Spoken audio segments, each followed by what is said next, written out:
that mic reach?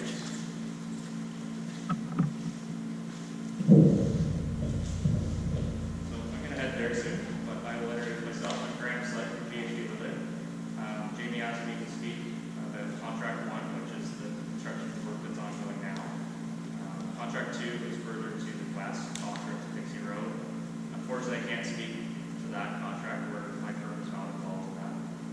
But after this, I'll answer any questions remaining on that current construction work. I'm going to walk through some photos, current progress of work, what to expect the rest of this year, and 2020 and 2021 on the front. And Ryan had a podium for me last year. Just putting that out there, Jamie. There you are. Thanks, Ryan.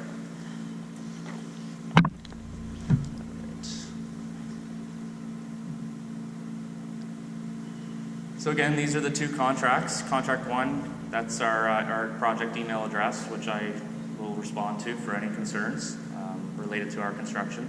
The study area presented there is it represents both contracts.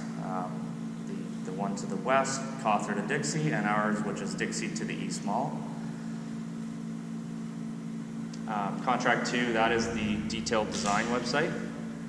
So any questions related to the next contract would go there, or I would suggest going through Jamie, as he's active with that contract. Those are the limits again. Key construction work here. Obviously the big one is the replacement of the Etobicoke Creek Bridge, which is currently underway, stage 1. There's 3 stages to it. The north piece being this year, the middle section of the bridge next in 2020, and the south section in 2021. There's a widening to the north, which is essentially the largest impact to the community, which you all see going on now. Median replacement or reconstruction from the East Mall to Etobicoke Creek. The West Mall ramp over the QEW will be rehabbed, and the Browns line structure is being rehabbed as well. So scope of work under the current project, just an idea, it commenced last fall. It's estimated to be complete November 12th, 2021, and we're surprisingly still on schedule. They've got a good contract administrator. So the largest removal and replacement of the bridge over Etobicoke Creek. And I'm sure some of you are aware, but that bridge was originally constructed in 1932. So it's still standing. QEW median. Westbound widening from Etobicoke Creek to the Dixie off-ramp. Structure rehab, Browns line, and various retaining walls. And replacement of retaining walls. So this work was last year. It was probably the most painful for the community. But I will say this work was, a lot of the work that was completed last year was actually to upgrade the community's Peel Region's sanitary sewer and water main. This is something that was added to this contract at the request of Peel, negotiated with the ministry as part of our contract. I think there was some cost-sharing agreements, essentially old infrastructure that was replaced. So the equipment, material storage, and construction obviously was very close, and in some cases right in the community. The blue line up there is essentially the widening of the QEW, and last year we completed a section of the retaining wall and stormwater at the south side of the Brentano field. Obviously, the Google Map image looks a little different, probably, of that field today.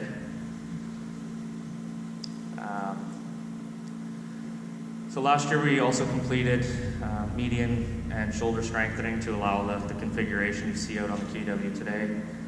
Installation of temporary lights in the median. Brentano cul-de-sac, I know affected a few residents at the end of the cul-de-sac. Essentially, that cul-de-sac shrunk in size and moved to the north to allow the QEW to be widened to the north. The final restoration of that cul-de-sac is really only curb and asphalt placement, and it will likely happen next spring. And every season we take a break. The contractor takes a break from December to March. So that was work from last year. That's at the back side of Brentano Field, and that retaining wall will support the embankment behind essentially the widened highway on the south side. That's storm sewer in front of that retaining wall. So 2019 is the, you know, it has the most impacts to the community. We put a lot of effort into staying on schedule this year because, you know, any slippage in schedule means next year that widening work would continue, and the widening goes right through, you know, 6 homes on Brentano and the south there, and we definitely, you know, we're pushing to get that all complete this year. So the red line is a series of retaining walls all the way down to the bridge from the exit to Dixie, westbound exit to Dixie, all the way to the bridge. As some of you have probably seen, there's a new noise wall that's been constructed just behind that retaining wall. And then the first stage of the Etobicoke Creek Bridge on the north side. So we essentially tore down a third of the existing bridge and overbuilt it to accommodate future work. And there's a demolition of the existing bridge, stage 1. And that's last week's photo of the piers going up and the abutments. And that's the section of bridge you see in the background that's the original structure from 1932, which unfortunately will come down next year. So this is on the south side of that new retaining wall you saw in the first couple photos, and the new noise wall in behind. And that is essentially the new highway grade minus the asphalt. You can see the old retaining wall where the old noise wall used to be. That'll be tore out, and this will all be essentially highway. 2019 continued. Brown's Line, which I don't think has too much effect on the community unless you travel in and out of the city for work. And obviously traffic volumes are probably a little heavier due to staging. Median reconstruction. You wouldn't expect this to have a large impact on the community, but up until March it would have.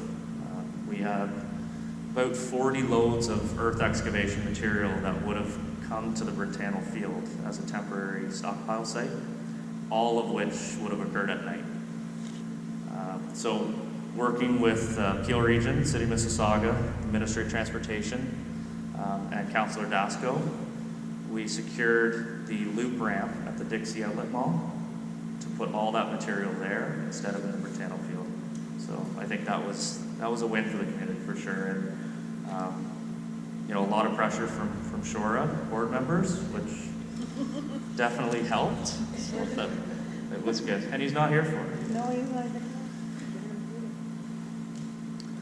So that's the median work that's going on, and that's where the material would have been generated. So you can imagine, you know, that section you see there is only from Evans to the West Mall.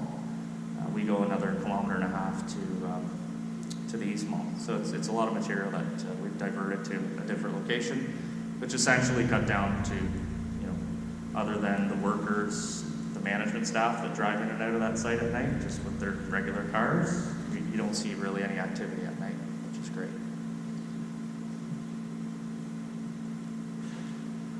So year 3, 2020, and year 4, 2021, all work, assuming and hopefully we're on schedule this year to finish by December of this year. All work is on the highway. There's no widening. The widening is complete. There's no work in the community. There's no reason for the contractor to have, you know, many of you probably have seen drill rigs installing caissons and deliveries of large float trucks, equipment, material, reinforcing steel. All of that work is now on the highway. So the contractor won't come to the Brentano field, deliver material there. They'll go straight out to the center of the Etobicoke Creek Bridge or, you know, QEW North and South retaining walls to do their work. Again, continued will be the Browns Line outside bridge repairs. Well east of the community, shouldn't be any impacts. And 2021. So this is our final year of construction. We're supposed to wrap up at the end, mid-November. You'll see that the south last piece of the bridge of the Etobicoke Creek be replaced. We've got some new retaining walls in red to be installed. We will rehab the upper superstructure of the West Mall Etobicoke Creek Bridge. And for shoppers, that bridge will not be closed. We'll do it in 2 stages, south side, open that to traffic, and do the north side. So access will be maintained to that ramp. And we'll rehab the West Mall Bridge over the QEW. Closure information, I'm sure if you travel the QEW at night, you've experienced single lane closures, 2 lane closures. That will continue for the next couple of years. We're not permitted to close lanes during the day unless there's an accident or some sort of emergency. All the closures occur at night, off-peak hours. You see them pulling their barrels at 5 in the morning and they're off the highway. There will be some full closures of ramps, the West Mall off-ramp, West Mall on-ramp.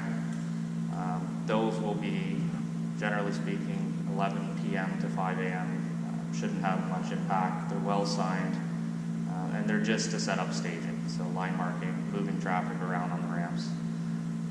Access to driveways in Brentano, maintained throughout the contract.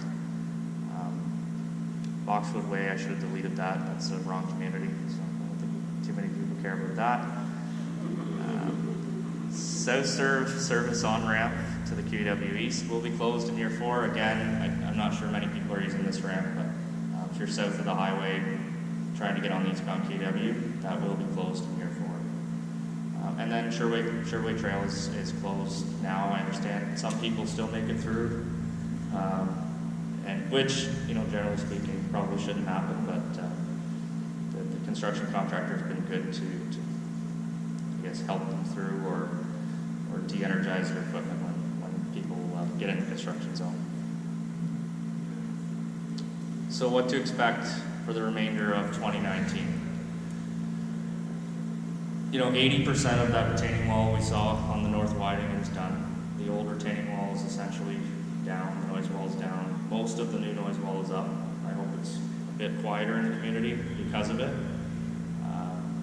You'll still see active daytime work. We have to build the highway widening, which is, there's a lot of earth that needs to come out of there. Again, it's daytime. There will not be triaxles or slamming gates and backup beepers at 4 a.m. like we experienced last year. There'll be daytime granular deliveries, and there'll be some concrete deliveries to finish the 20% of the retaining wall that's left. 2020 and 2021 construction seasons will be limited in the neighborhood. There, restoration of areas, cul-de-sac, curb and asphalt. The sewer water main work is done. And at the end of 2021, if Jamie's successful with his contract too, and avoiding another Brentano field yard, our responsibility is to restore that field to its original condition or better. So that's about it. Yeah. Hey, you missed the best part. Again, I respond. I'm full-time on this project. I respond immediately to that email address, especially when it's a complaint or a concern from the neighborhood, so feel free to send. I think it's a pretty simple address. You can probably memorize it. Yeah. I got a cell phone too, so. Yes, he does. And I believe my cell phone number was on a recent Shore newsletter. Thanks, Jamie.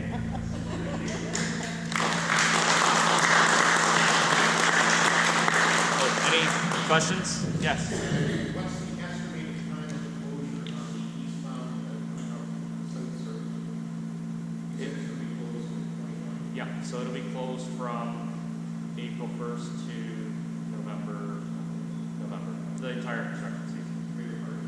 Yeah. The detours are great. It's over to Contra. Any other questions for Brandon?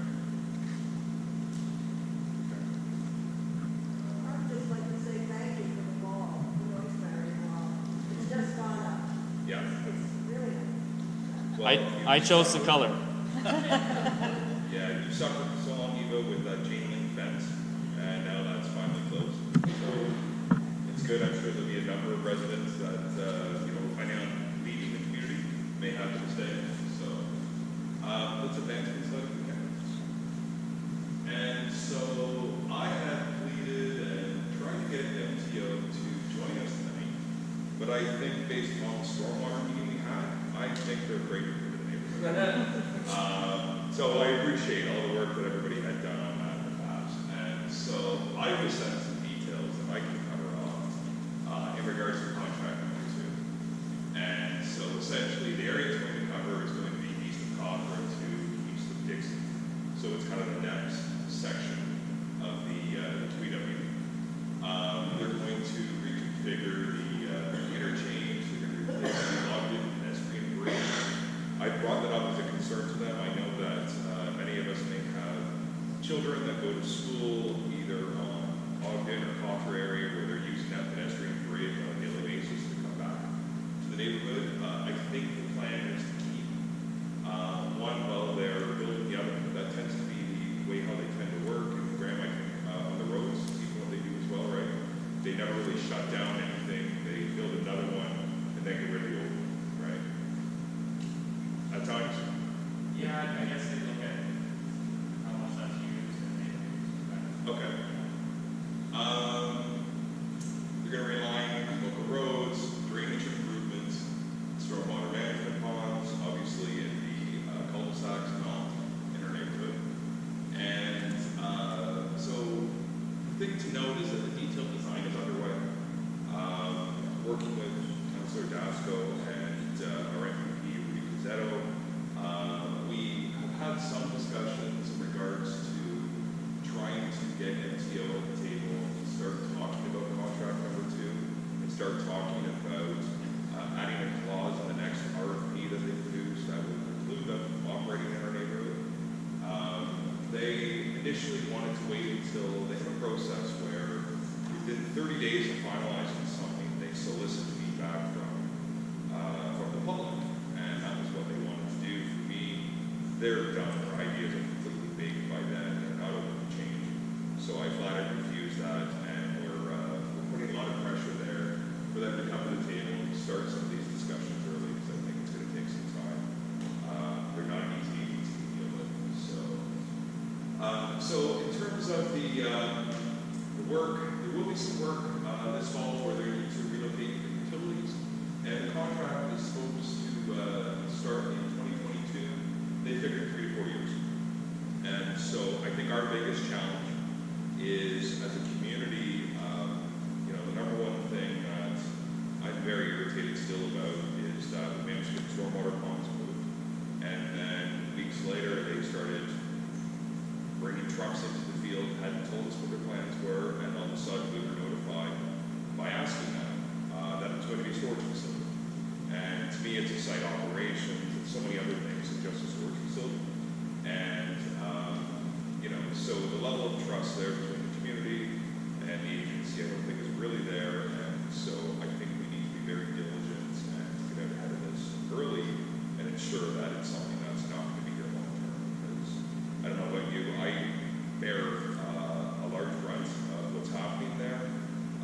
Past 2021, I can't personally handle another 4 years of that. So, I'm committing to do my best there to make sure that this is something that we find an alternative. Councillor Dasco is also helping out a lot. I mentioned Ruby as well. And, we've got other people I'm sure that's helping out with that. So, yes.